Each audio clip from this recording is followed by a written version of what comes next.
ikaze kuri mwese nshuti namwe bakunzi ba Radio PSFM ijwi ry'ugwaruka. Iyi radio mushobora kuyumva muciye kuri wesatu akaburungu Radio PSFM akaburungu kome mukayumva ikibiriraho amasaha 28 kuri 28 ku rubuga rwa YouTube mushobora kutwumva naho nyene aya makuru mukagira nico muyavuze ko mukibuka gukanda like na subscribe mugihe mwifuza kwama muronswa aya makuru imbere y'abandi.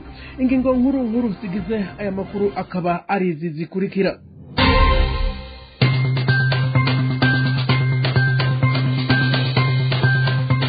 Habandanya kwibonekeza ikena ry'ibinyobwa vya Braludi mu gisagara ca Bujumbura mugihe muri Kivu y'ubumanuko ni Bukavu muri Republika Rusangi ya Kongo ibinyobwa vya Braludi arinywa nawe.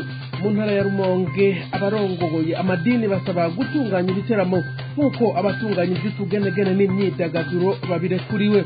Nayo ubumwe bwa Afrika bwazindutse bushikiriza aho buhagaze kubijanye n'ingabo za SADC zibarizwa muri Republika Rusangi ya Kongo umugambi wo kugwanya M23.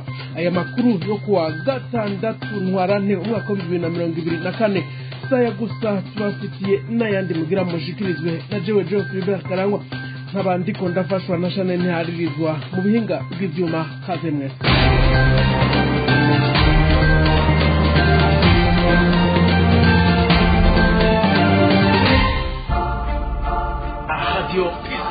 kubera ko mu ijambo ry'Imana hari ahantu handitse ngo nta kuganza kutava ku Mana.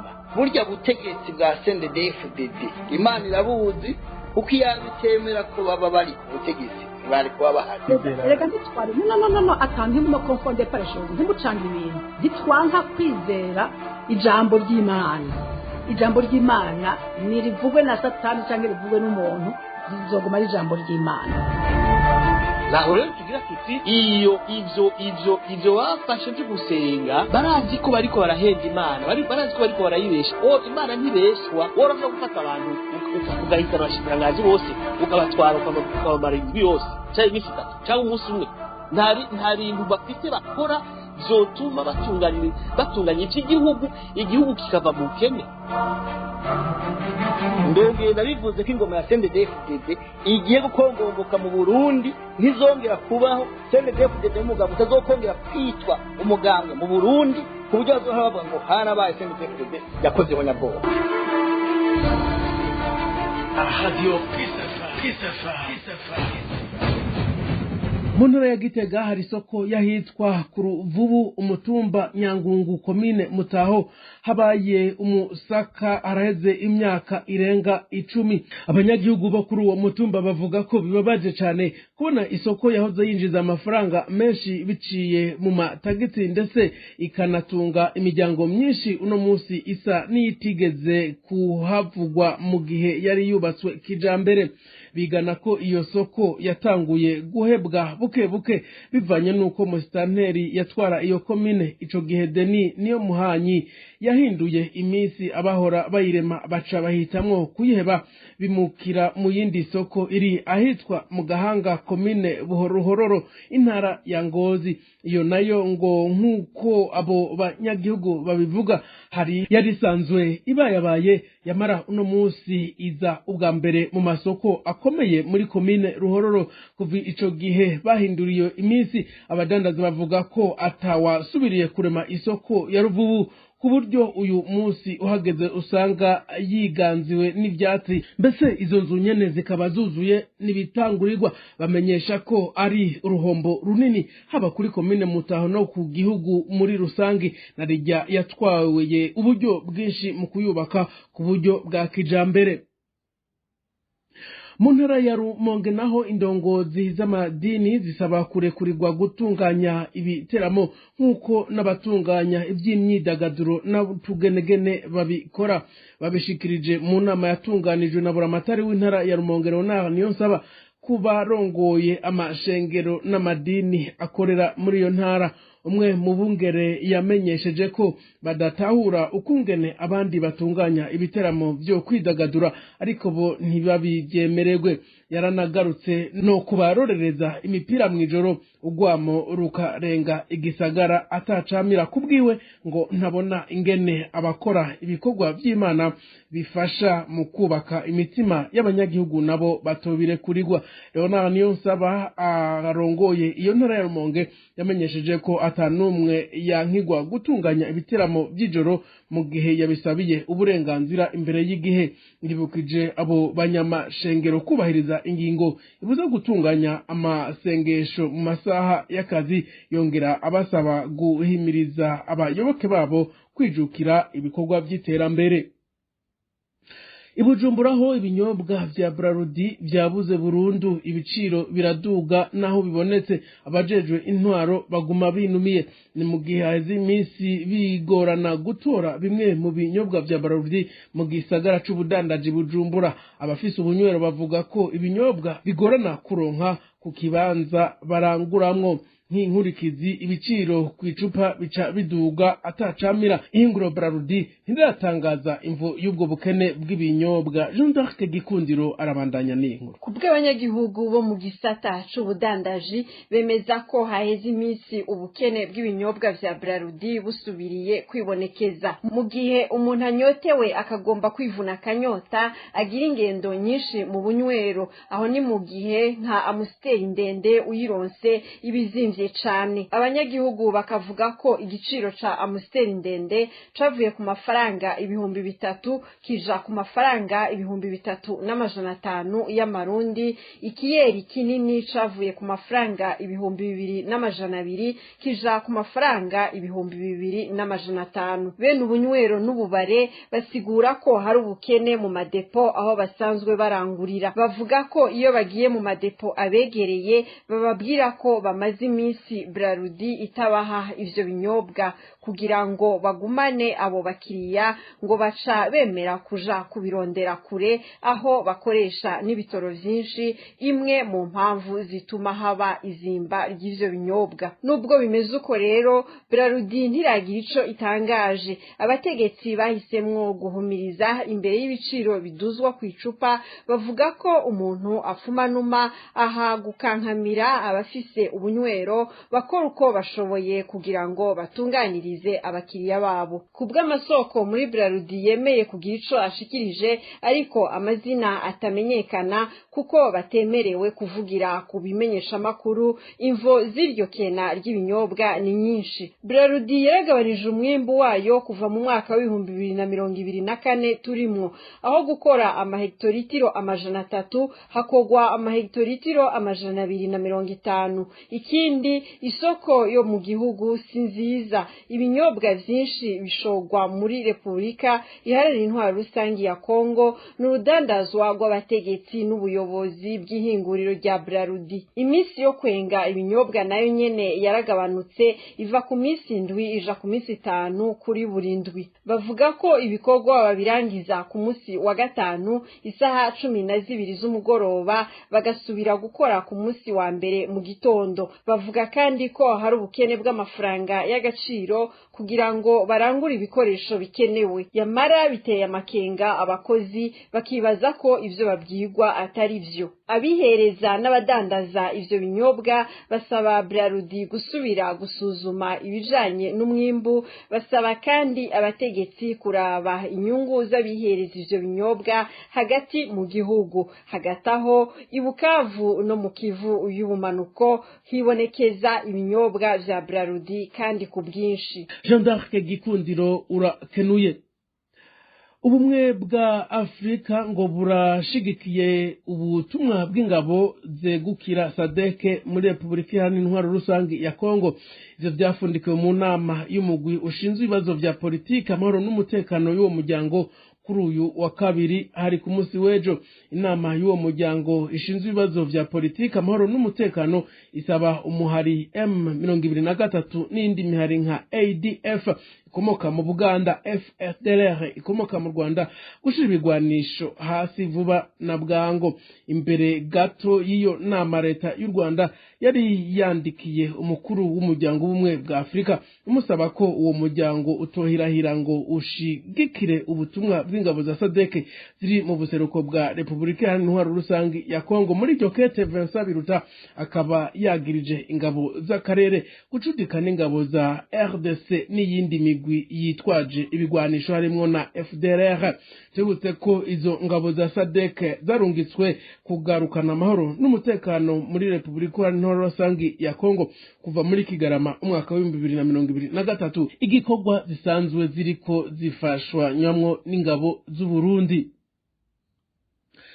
Umugeme w'imyaka 15 wo muri komine Nyabihanga yarafashwe ku nguvu n'ugendesha imodokari yunguruza abantu mu ndwi iheze. Bamwe n'abandi bavuga ko boba bari bavyumvikanye, ariko abanyamategeko bakavuga ko atavyo kumvikana n'umwana ari munsi y'imyaka 18. Byinshi kuri inkuru na Albert Maheke. Uwo mudereva asanzwe yunguruza abantu n'imodokari abakura mu gisagara ca Bujumbura bajana mu ntara ya Mwaro gushika muri komine Kayokwe n'imvukira ya komine Musongati mu ntara ya Rutana, nk'uko amasoko ya Radio Peace FM ijwi ry'ugwaruka ayi Mwaro abitumenyesha kwigenekerezo rya 28 Ruhuma mwaka wa 2024. Uwo mudereva yakuye ingenzi i Bujumbura nk'uko bisanzwe azishikana i Mwaro, aho yahuriye n'umwigeme wo muri komine Nyabihanga ni mu ntara ya Mwaro nyene. Bumvikana ko amushikana mu Kibumbu nk'uko ayo makuru abitumenyesha, ariko rero ngo bivanye n'uko ayi Mwaro baza abashoferi bamwe uko bigenza nk'impene zo muci, imodokari yiwe yoba yarakurikiranwe gushika babonye ihoteli ikeberejemwo. Abakurikiranye iyo modoka baciye barya kara igipolisi cyahi Mwaro nyene, naco kibangukira aho kw'ihoteli, aho baciye basanga uwo mudereva n'umwigeme bamaze gufata ubusaswa. Ayo masoko nyene avuga ko umudereva yaciye avuga yuko bavyumvikanye, ariko uwo mwigeme we kubera banafashwe avuga ko yamufashe ku kagobero, wewe yarazi ko bagiye mu Kibumbu. Uwo mudereva yaciye atabwa muri yompi n'igipolisi, nayo uwo mwigeme atwagwa kwa muganga kugira akingirwe indwara zifatira mu bihimba vy'irondoka. Abanyagihugu bamwe baho i Mwaro bavuga ko biboneka ko baba bari bavyumvikanye, ariko abanyamategeko bo bati umwana ari munsi y'imyaka 18 asambanye n'umugabo afise imyaka irenga 18 bifatwa ko yamufashe ku nguvu, nk'uko bitegekanijwe mu gitabo mpanavyaha c'u Burundi mu ngingo y'amajana 577, aho cerekana n'ingene ico caha gihanwa mu ngingo y'amajana 579. Abajejwe intwaro ahi Mwaro eka n'abavyeyi barashimira abakebuye abajejwe umutekano, bagatera kamo abantu bose guhagurukira abo bantu bama bononye abo bigeme aho muri iyo ntara ya Mwaro. Albert Maheke nawe ndagukengurukira, ariko ndanakumenyesha ko mu rubanza rw'ikibiriraho rwabaye ku munsi w'ejo igenekerezo rya 5 Ntwarante uyu mwaka wa 2024 muri sentare nkuru y'intara ya Mwaro, uwo mudereva yaciriwe na sentare gufungwa imyaka 10, gutanga indishi y'akababaro k'imiliyoni 2 hamwe n'ihadabu ry'ibihumbi 100 yose mafaranga y'amarundi. Ni mu gihe mu mburano ziwe yisiguye avuga ko bari bavyumvikanye, mugabo bikaba ivy'imfa gusa.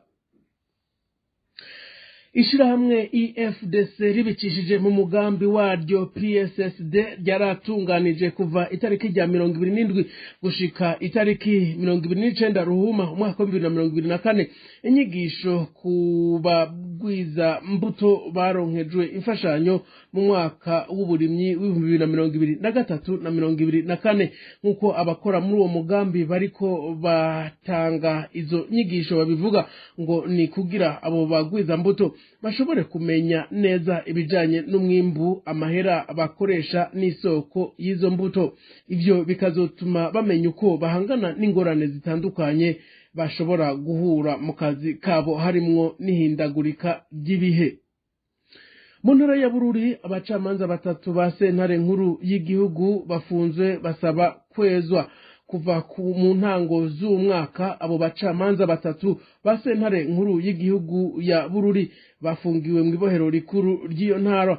Kubw'amasoko mu butungane, abo bakozi ba leta bakurikiranwa kucaha cyo kurekura abanyororo bari bikekwa kuba barishe abantu bakoresheje imipanga muri iyo ntara nyene y'ubumanuko bw'u Burundi. Imbere ya sentare y'iyungururizo abo bacamanza bahakanye ivyo bagirizwa. Viator Tori haragiramo muri urwo rubanza rwabaye kuri uyu wa gatanu uheze n'uwa mbere ntwarane umwaka w'2024 imbere ya sentare y'iyungururizo ya Bururi. Abo bacamanza bavuze ko abakoze ico cyaha bategerezwa guhanwa hisunzwe amategeko. Bakurikiranwa ku cyaha cyo kurekura abafungwa 8 bagirizwa kuba bicishije abantu ibipanga ku bw'isoko mu butungane. Barekuwe by'agateganyo abafungwa 8 bikekwa kuba aribo bakoze ibitero by'imipanga ku banyagihugu bo muri komine Bururi mu mezi ya Rusama na Ruheshi umwaka w'2023. Abo bacamanza basigura ko bataronse ibyemezo bisigura ko bogumizwa mu munyororo. Icariho c'umushikiriza manza wa Republika yabasabiye igihano cyo gufungwa imyaka 7 n'igice no kuriha ihadabu y'imiliyoni 2 z'amafaranga y'amarundi kuri umwe wese. Icariho c'umushikiriza manza wa Republika abagiriza kuba bagize uruhara rw'ihungabanywa ry'umutekano w'igihugu. Abo bantu 8 bavugwa muri ivyo bitero barejejwe na sentare nkuru y'igihugu ya Bururi kuwa 30/0 umwaka w'2024. Nubwo biruko baracafungiwe mu ibohero rikuru rya Murembwe mu Rumonge, intara ihana urubibe na Bururi, ikaba iri mu manuko bushira uburengero bw'Uburundi. Isoko mu butungane rivuga ko icariho c'umushikiriza manza wa Republika yunguruje urubanza ku ngingo yo kurekura abo bafungwa vy'agateganyo. Urubanza rukaba rwaciye rushigwa mu mwiherero. Viateur Tori haragira Mungu ndagushimire. Twifuza ko kugera mu kwezi kwa gatanu amadosiye yose yoba yarajyamye ari mu bushikiranganje bw'abakozi n'akazi kwazoba yatunganijwe. Ivyo bikaba bishikirizwa n'umushikiranganje w'abakozi n'akazi Veniste Muyabaga aho yari aramutse agendera abakozi b'igisagara ca Bujumbura kuri uyu wa kabiri genekerezo rya gatanu ntwarante uyu mwaka wa 2024. Umushikiranganje Veniste mu nama yariko aragirisha akaba yasiguye ko abakozi ba leta bagengwa n'ubushikiranganje bw'abakozi n'akazi ko batevye guhembwa, ariko ko ari mu ntumbero yo gukuraho ibirarane, ariko ngo bakaba batanguye guhembwa kuva kuri uyu wa mbere w'igenekerezo rya 4 uheze. Bakaba kandi babandanije no guhembwa gushika ku munsi w'ejo w'igenekerezo rya 5 ntwarante uyu mwaka. Akanamenyesha ko kandi bari bateganije gucegwa umunsi umwe, ariko byatumwe nuko haciye hacamwo akaruhuko kiyinga weekend. Ku kibazo cerekeye emploi type, umushikiranganje avuga ko haraho wosanga bihenze bakabaha emploi type atara yabo, ugahura bamuhaye nini canke ntoya, ariko abasaba gutunganirizwa. Umushikiranganje akanamenyesha yuko bo kwitura ababijeje abakozi bose mu bushikiranganje kugira babibahe nabo bazoce babishikana mu bushikiranganje bw'abakozi n'akazi. Nina rero dusozera amakuru twari twabateguriye. Mwakoze mwese mwayakurikiranye kuva mu ntango zayo. Eka shimira uruganda rwa Radio Peace FM y'ugwaruka rwo rwatorokanije, ntibagiye Chanel Harizo ari mu buhinga bw'ivyuma. Naho jewe Geoffrey Berkangwa na Konda yabashikiriza duhane sango ku munsi w'ejo n'agahwa.